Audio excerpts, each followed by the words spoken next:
They got handed like ACC, championship game. Clemson.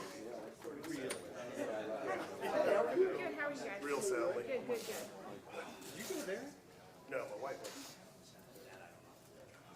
Somebody had some right there, huh? Yes, exactly. Me shooter. Let me get out of your way. She's got a lot of brains. She writes her National Geographic. Nothing like that.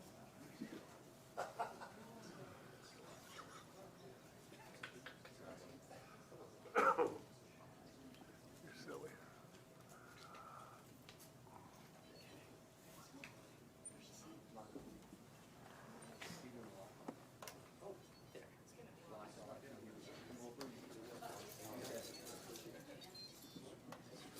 You got a remote Zoom back there? I didn't know what he was doing. I thought he was locking.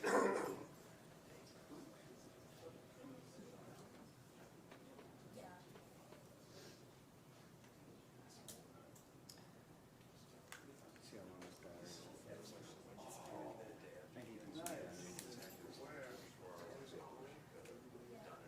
I think he can swim down the detectors. Oh, that's right. Really? Why? That's all I do is complain. Ask anyone. Who comes around with the bacon?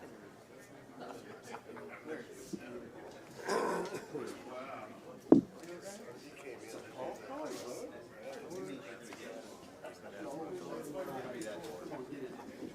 There it is.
All right, good morning. Welcome to Nationals Park, and thank you to those of you joining us today on Nationals.com, Masson, 106.7 The Fan DC, and MLB Network. Last week at the winter meetings in San Diego, we announced that Steven Strasburg would remain a Washington National for life by signing him to a 7-year contract. We're happy to have Steven here with us today to talk about this decision. We're also joined by Steven's family, as well as managing principal owner of the Washington Nationals, Mark Lerner, Chief Operating Officer Alan Gottlieb, Nationals pitcher Max Scherzer, President of Baseball Operations and General Manager Mike Rizzo, Steven's representative Scott Boris from the Boris Corporation. We will begin with some opening statements from Mike, Steven, and Scott before taking questions. Well, exciting day here in Washington, D.C. To return one of our own in Steven Strasburg. It's a hugely important day for the franchise. I couldn't be happier personally and professionally. I'd like to shout out a thank you to our ownership group for giving us the resources to make Strass a national for life, and I couldn't be happier to spend the rest of your career with the Washington Nationals. Yeah, you know, I think we've come a long way as an organization. I think starting back, looking back on 2009, it was a little nerve-wracking, to be honest. I'm a San Diego guy, and I didn't really know what the East Coast had to offer. But you know, the Nationals were there from the beginning. You know, I became a father, became a husband as a National. I've grown with this organization, and it's become home to me.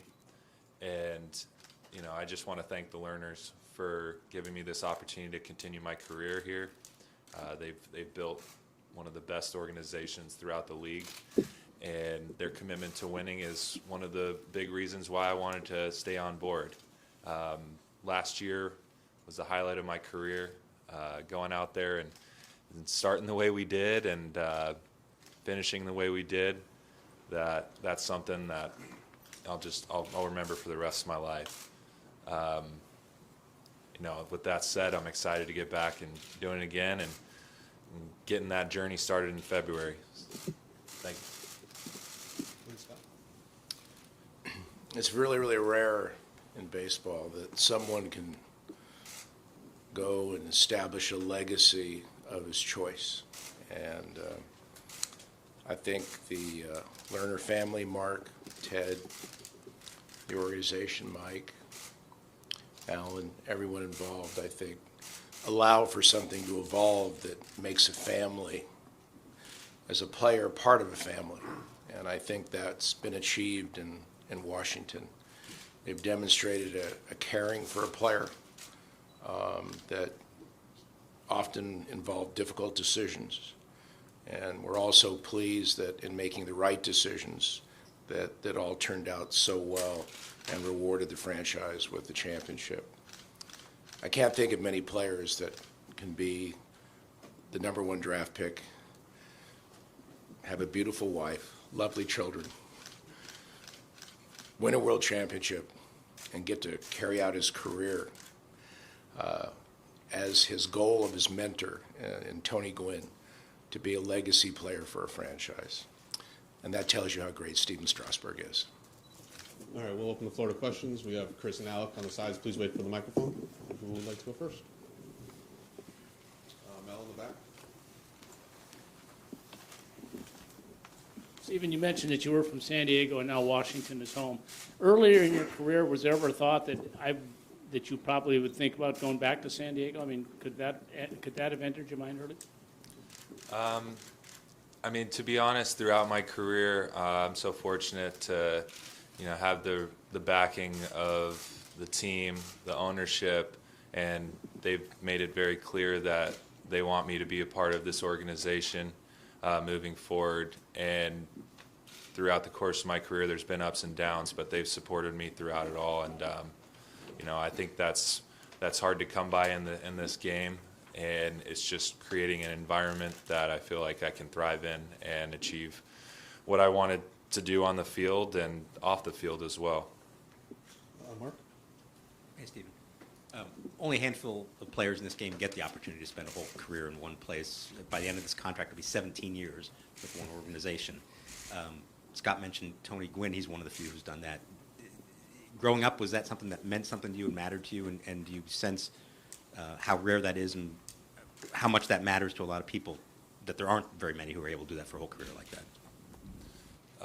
Yeah, I think it does have an impact on the organization from a standpoint that, you know, I mean, I've been around here long enough to know that a lot of the young kids don't even know who I am. They know who Trey Turner is. They know who Juan Soto is. But you know, I think as much as the Nats fans that were here from day one grow up with this organization and continue to pass the tradition down to their kids, that's something that you want to be a part of. I think that's something really cool, and I think, you know, it's great for me to say that, you know, I'm going to be a national for life, but to have my kids be here too and experience being nationals for life as well, that's something I'm really fortunate with. And, you know, they're in such a great position here to thrive. And, you know, my oldest just started school and she's loving every minute of it. So it's definitely a benefit. Darren, show for the mic, please. Hey, Stephen. Describe the process of finally ultimately coming down to making the decision to stick around here in D.C. Yeah, I think it was, there was a lot of things, you know, at play. And, you know, for me, I let, you know, my agent do all the communication there. I kind of let him what I really desire at the end of the day. And once that's, you know, explained, it's kind of, I trust in his ability to get it done. And, you know, for me, it was kind of just unwinding from the crazy season and focusing on getting ready for the next one. Jesse on the right. Stephen, when we were in San Diego, Scott mentioned that the shutdown in 2012 maybe built a lot of trust between you and the organization and the front office, showed they cared about you as a player, person. How much did something like that factor into your thinking, reflecting on that time, sort of make you want to stay here, if it did at all? Me personally, I think I've learned over the years that it's very important to be in the moment. You can't really look back. You can't really look too far ahead. I know I can understand from, you know, a management side that those are things you have to consider. For me as a player, though, like that's not really a part of my job description. It's about making adjustments and doing everything I can to be the best version of myself. Moises in the back. Steven, I'll ask you in Spanish and I'll translate it in English. If you could answer in Spanish if you want. Puedes hablar de el sentimiento de ser seleccionados por los Nacionales de Washington y años después regresar aquí y hablar que te vas a retirar con la camiseta de Washington. Can you talk about those feelings about being drafted by the Nationals, coming back, and now talking about retiring as a Washington National? I mean, I think like it was touched on earlier, it's really hard to come by in this game. And I think when you're given an opportunity to be in one spot and grow as a person, as a player, and be a part of an organization like this, you can't really let those opportunities go by. Looking back on when I got drafted, it's amazing to see how all the experiences have made me stronger as a person. And I think through the adversity, that's what I've learned, to kind of welcome the challenge and know that it's just not going to be easy, and that it's something that, you know, you put your head down and you keep working at it, you can achieve anything. Tom? Stephen, you mentioned the ups and downs, and all players have them, and plenty of pitchers have them too. When you think about staying in one place, how much does it matter to know that if you have ups and downs in the future, like everybody does, there'll be all of this behind you that fans and people will appreciate and sort of stick with you? Yeah, I mean, it's, you know, I'd like to think that, you know, baseball is a lot like life, and I think that's I would think that that's, you know, what draws a lot of people to this game. It is a game based on failure, and I think this team really proved that if you believe in one another and you keep fighting, that you can really achieve things that most people thought were impossible. And to be a part of that environment, it's something that, you know, you want to hold on to and continue to, you know, be there. Tom on the right. Stephen, you talk about moments. You had such a dramatic moment when you made your debut here in Washington against the Pirates. What were you thinking that day? Do you remember what you were thinking that day when it was done, and what are your memories from that day? Oh, yeah, that felt like a long time ago. But no, I think I've become more aware of the thoughts than in the past. Like that, I was just so young and dumb that I mean, I was like, wow, this is really cool. And you have all this adrenaline and stuff. And then, you know, maybe the pressure isn't quite there because you think, okay, this is your first outing. Like, it can go any different way. But I think you realize quickly in this game that it's not as hard to get here. It's significantly harder to stay here and stay at a high level. And that was more of the challenge, and that will always continue to be the challenge is, you know, what adjustments are necessary to continue to perform at a high level. You know, having a great support system here is key. I mean, having Max here, you know, even Anibal Sanchez that we brought in here, Corbin, Paul Menhart, like the group of people that I'm able to be around helps me achieve that and helps me focus on, you know, what I can do to continue to be successful. Yeah. Stephen, congratulations. Thank you. You talked throughout the postseason run about how you've grown as a pitcher, as a person. You talked about this multiple times. Sitting here today, how would you characterize the Stephen Strasburg today compared to the guy that broke into the major leagues? What are the biggest progressions that you would say you've made? Much better dancer. Yeah, no, it's hard to really describe it. I think it's, you know, only through experience you can learn a lot of things about yourself. But, you know, there might be a coach there that tells you, you know, how to handle certain situations, but until you do it yourself, you don't really know how you're going to respond. And I think when you're kind of put in the fire, put in the middle of a storm, that's when your true colors come out. And I think you really just focus on what's important. And for me, you know, baseball is a very important part, but at the end of the day, it's what type of person, what type of man I am, and that's kind of the legacy that, you know, I want to leave back. David. Stephen, you mentioned Max obviously earlier. Could you expand on that a little bit, just what the relationship has been like the last few years, what you've learned from him, maybe what he's learned from you, and how that has helped you also continue to grow and develop? Yeah, I mean, you know, Maxie coming in here with all the, you know, awards and the hardware,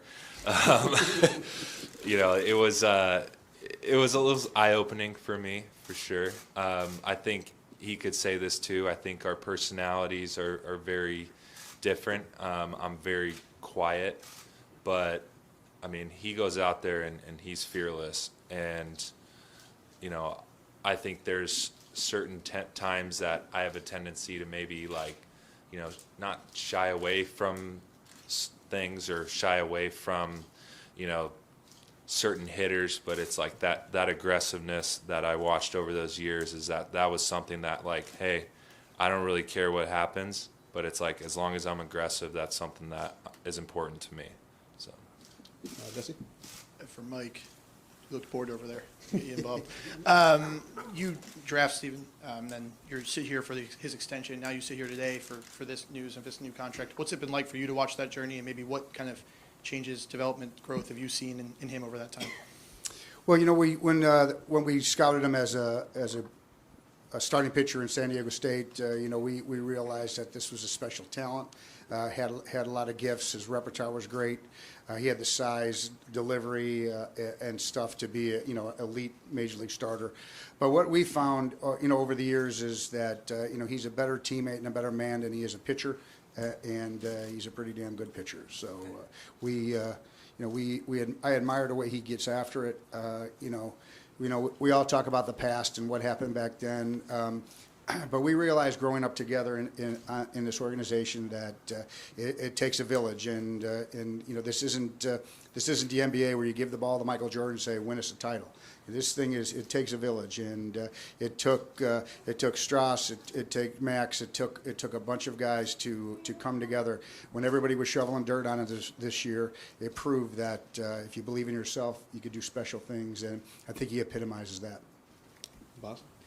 Strauss, there have been a lot of famous rotations in baseball, Kane, Lincecum, Bumgarner, and Glavine, Maddox, and Smoltz. You've been with Max 5 years. You're signed with Corbin for 6. Do you guys have a sense of yourself now that you've won a World Series as potentially a historic rotation, big three, whatever you? I'm sorry. Not the history so much, but do you have that sense of a threesome? No,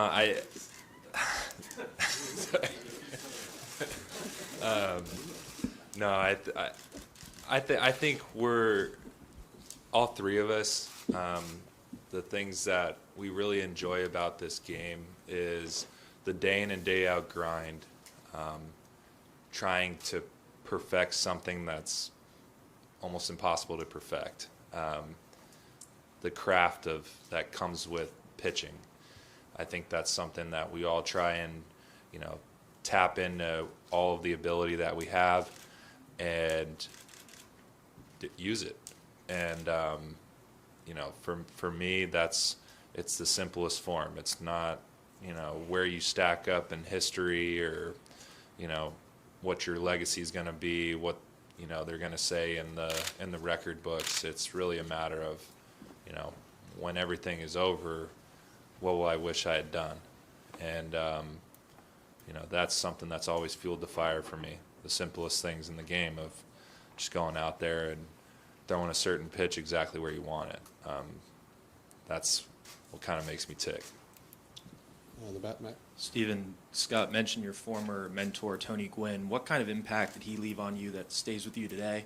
And do you feel like you are honoring him as a legacy player? I mean, I can only speak for the impact that it had on me as a kid. He will always be Mr. Padre. The impact that he had in the community, something I'll never forget. And I think, as a kid, that's what really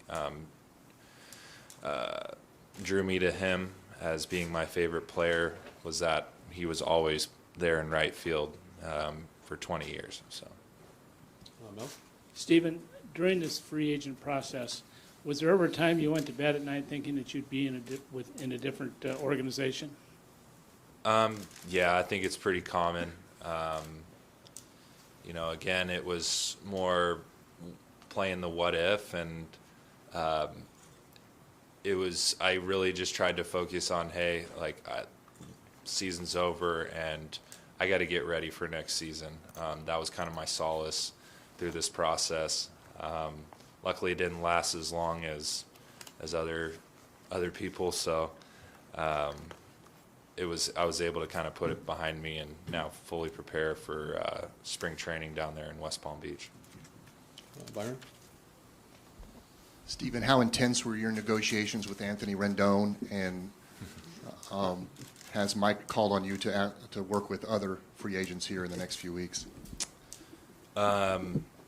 Yeah, I was in contact with Tony, and I have so much respect for that guy and for that family and everything he represents, and I just wanted him to be in a situation that was best for him and his family. Happy for him. I think that's the way the game is that some guys might think that there's a better solution out there, and it's respectable. He's earned that right. So for me, I knew where I wanted to be, and I trust that moving forward, the team is committed to winning, and that we want to go out there next year and keep going right where we left off. So. Anything else for Mark? You and Max and Patrick did things in October you had never had to do before in your career. What's the recovery process been like, and how much are you looking forward to the challenge of now trying to come into next season and pick up where you left off after that kind of workload? Yeah, I think, it's funny, you go win the World Series and everybody starts to write you off for next year, so I think that's pouring gas on the fire for me, and I think for a lot of other guys. So it's really, there's no stopping us now. We're going to go into next season like we did last year, and that was, finish the fight and stay in the fight.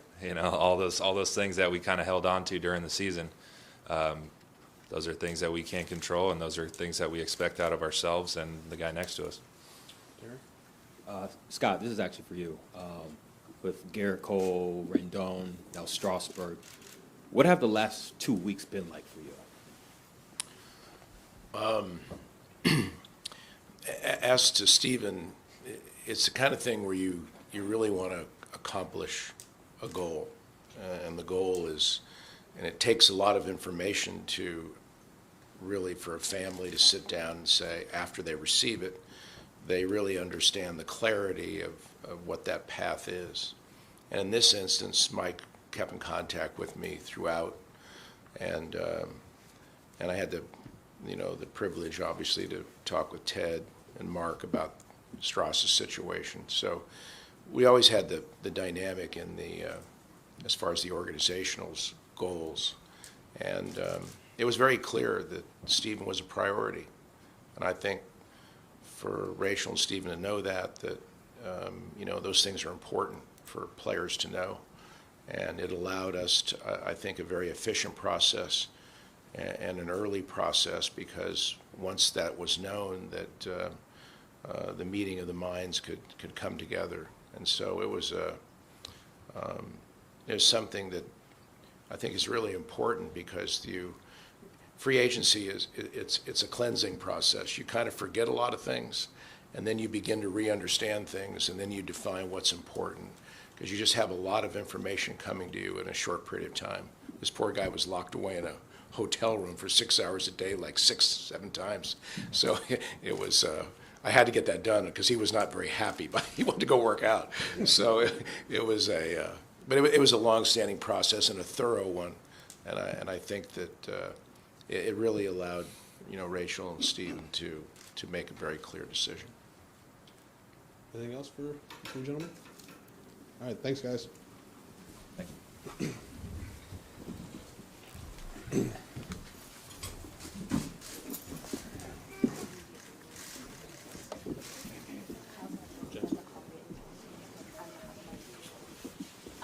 Mike Rizzo will be available here, the writers and everybody, if you guys want to hang out. Can I go